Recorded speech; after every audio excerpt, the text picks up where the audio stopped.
Hey there, Star Wars X-Wing fans. Today we're going to be taking a look at the Punishing One expansion pack, one of the ships out of the new Wave 8 that just arrived. So we're going to open this up and take a look at what we get. Alright, so here's what we get in the box. We get the instructions. Again, the component list. I always recommend you go over this, make sure you're not missing anything. It has instructions. Normally, if they have instructions or rules in this pamphlet, it means the ship has it. So I see there's the Segnor's loop, which is kind of cool. So he probably has that. And then there's a custom mission here, Payback. Oh, that sounds cool. I do like these missions. I've tried to play these missions that come in the expansions at least once, and usually we have a pretty good time. It's a nice break sometimes from just a straight up 100 versus 100 point X-Wing battle. And then here we have the Jumpmaster 5000, the Punishing One's maneuvers. So not a bad set of maneuvers.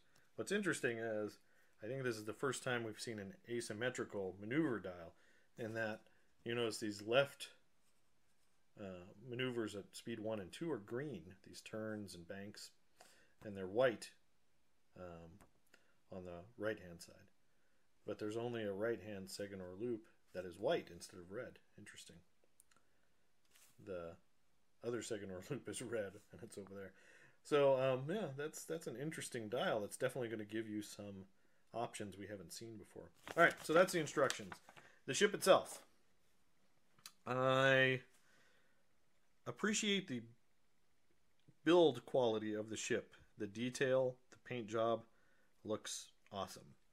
The ship itself, it just looks silly to me. But it's a moon or a rocket shuttle, or I don't know what it is. It's got a little turret off a Millennium Falcon there. But you can see, since the engines are on one side, it turns to the left easier than to the right. So there you go, that's the model. Very neat paint job though. So a lot of these ships I'm not that impressed with the first time I see them, and they tend to grow on me. So we'll give this guy a fair shake. We might turn out liking him. But there you go, that's the model. Very nice model. We also get, you know, the widget for the dial, the stand, all that good stuff. And then here we have the good stuff.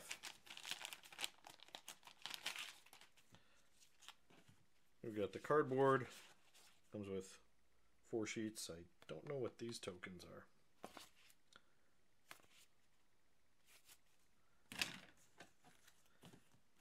Then we have our pilot cards.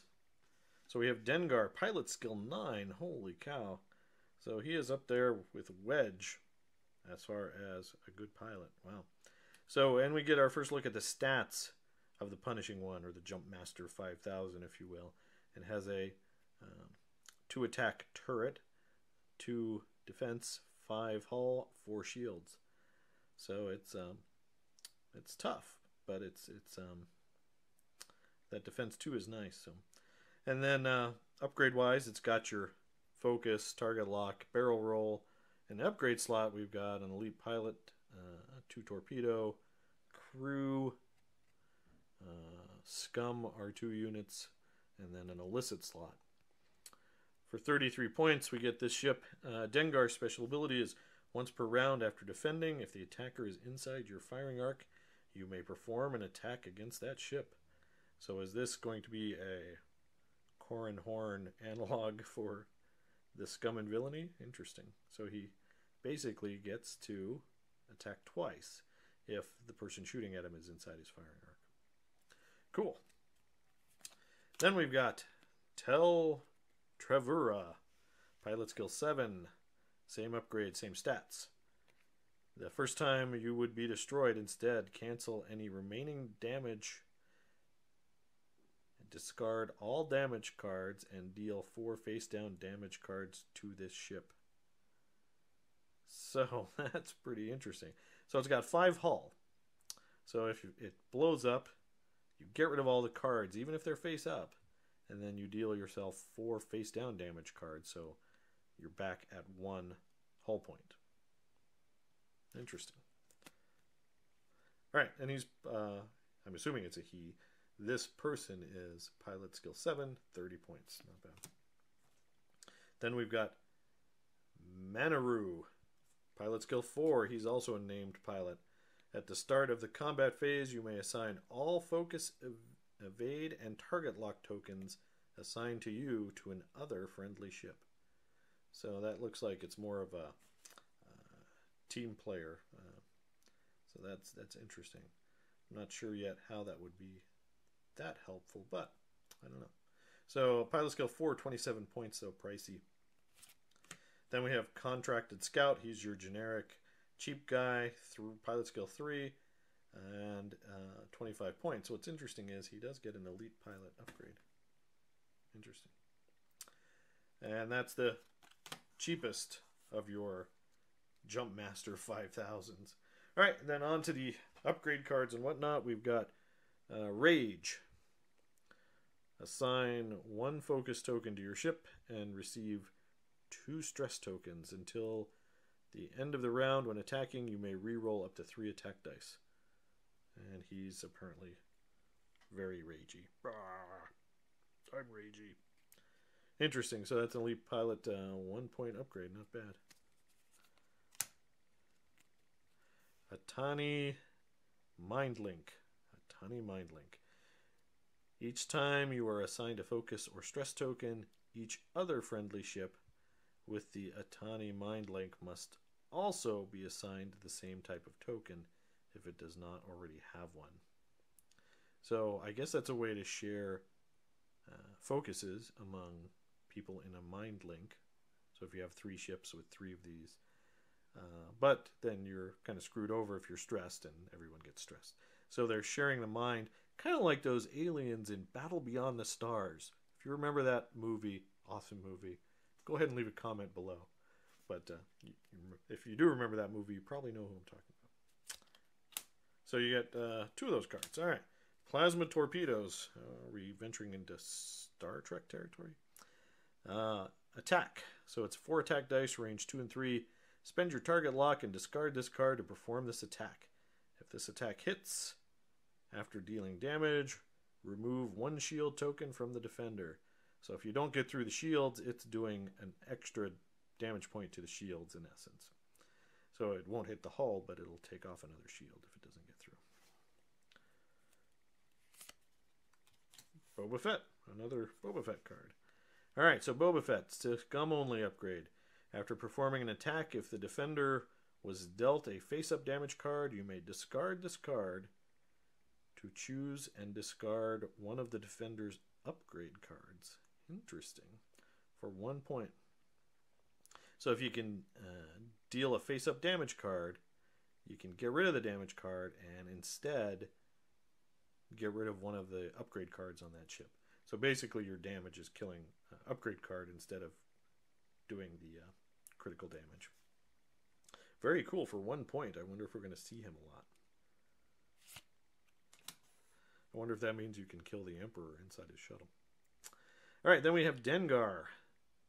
He is a named character. When attacking, you may reroll 1 attack die. If the defender is a unique pilot, you may instead reroll up to 2 attack dice. So he's like the opposite of Predator. He's the Bizarro Predator. So the better... So if he's a unique pilot, a named pilot, he kills him better than if he's just a Joe Schmo. 3 point crew upgrade. Gonk. Hey, it's the Gonk droid. Scum only. Place 1 shield token on this card as an action, and then remove 1 shield token from this card to recover 1 shield. So basically you're banking a shield onto Gonk, and then as an action you can recover a shield. So pretty cool. 2 points. Crew. R5P8. So this is it's not Scum only, so of course it's that's Scum only upgrade, so maybe it is. Once per round, after defending, you may roll 1 attack die. On a hit result, the attacker suffers 1 damage. On a crit result, you and the attacker each suffer 1 damage. Ouch. Okay, so he's 3 points.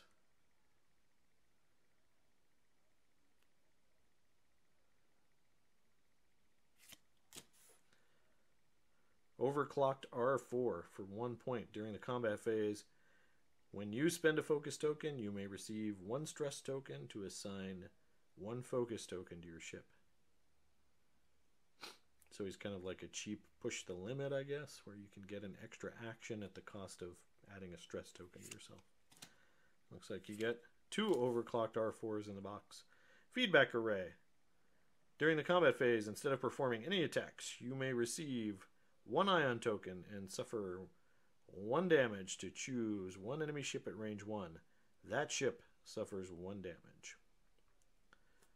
And that is a illicit upgrade. Nice. Guidance chips. Once per round, when attacking with a torpedo or missile secondary weapon, you may change 1 die result to a hit result or a crit result if your primary weapon value is 3 or higher. Interesting. So it's a 0-point upgrade. I wonder if this is part of the fix to try to make ordnance better. So your proton torpedoes at attack value 4 are always going to get to change a die to a crit. Nice. So that's guidance chips, and you get 2 of those. And then a punishing 1 title. Increase your primary weapon value by 1 for 12 points. Whoa. That's an expensive one. Alright, so there you have it. That's a look at the Punishing 1 expansion pack. The Jumpmaster 5000. Overall, I think it's cool. It's got some neat upgrade cards. I think this wave is probably going to shake up the meta quite a bit. The ship itself, well, I'm sure it'll grow on you. But there you go. If you like this video, please go ahead and give us a thumbs up. Go ahead and subscribe to the channel if you haven't already. And leave a comment down below. Let us know what you like, what you'd like to see in the future, what you guys think of the Punishing 1. You guys have a great day. Keep on wargaming.